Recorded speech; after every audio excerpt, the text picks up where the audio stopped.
he jumps on his first reveille. He's a boogie-woogie bugle boy of Company B. Mail call from the United States of America. The GI Journal. This is Kelowna. I'm overseas with the ground troops. We're on a forced march. A forced march? Really? Yes, and we're carrying full field packs and everything. We're really loaded.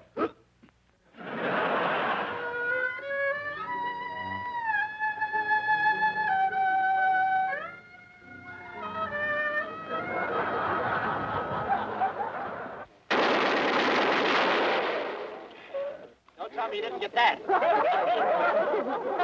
almost got me. During the war, the United States spent a lot of time and money shipping entertainment overseas. Nobody in America thought that was odd or eccentric behavior in time of total war. The government and the public believed it was important to keep up the morale of the men fighting overseas. So the entertainers packed their trunks with jokes and songs from home and traveled thousands of miles to the war zones.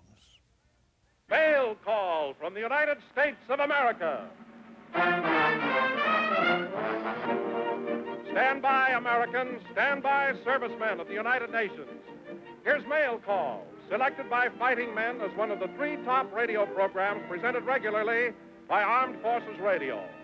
From 64 American expeditionary stations, 140 government-owned and foreign commercial stations, 118 overseas camp radio installations, and from dozens of powerful shortwave stations beamed all over the globe, transcriptions of this program reach every American overseas who can find time to lend an ear. Microfilm technology helped Americans stay in touch with the folks back home. Letters from home. Each day, millions of them are sent to American servicemen fighting on distant battlefronts.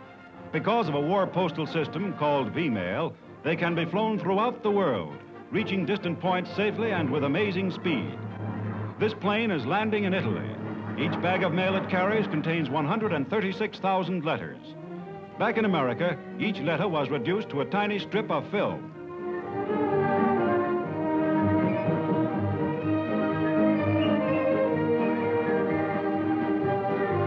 Now, near the front, automatic machines enlarge each overseas letter from 16mm motion picture negative to a 4x5-inch print. These strips are dried, carefully inspected, and cut into individual letters. Machines fold them and put them into envelopes.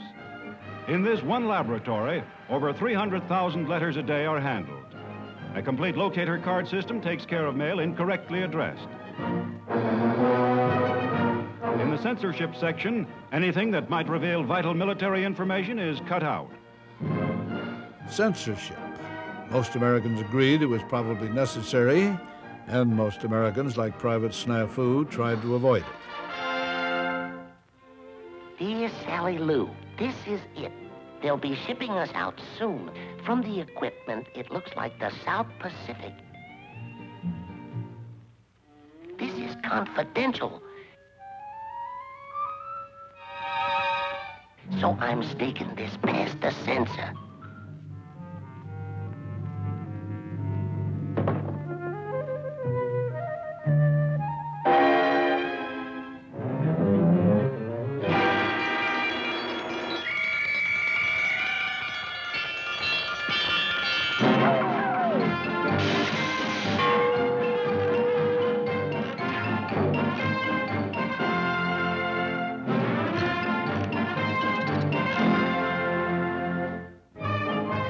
Mail call, Americans overseas receive their letters.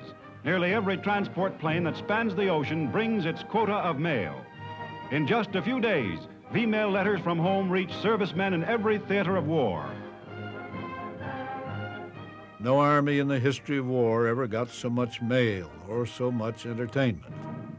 Hello, all you fellas, all over the world.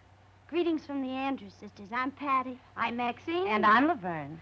We're making these B-discs just for you. And along with them, we want to send all our love and kisses.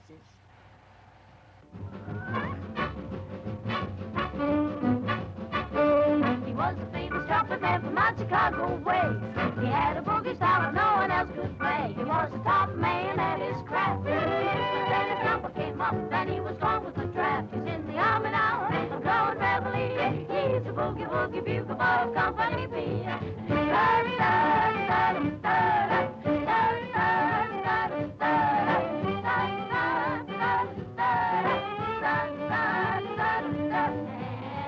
Jumps on his face, family. He's a boogie woogie bugle boy of Company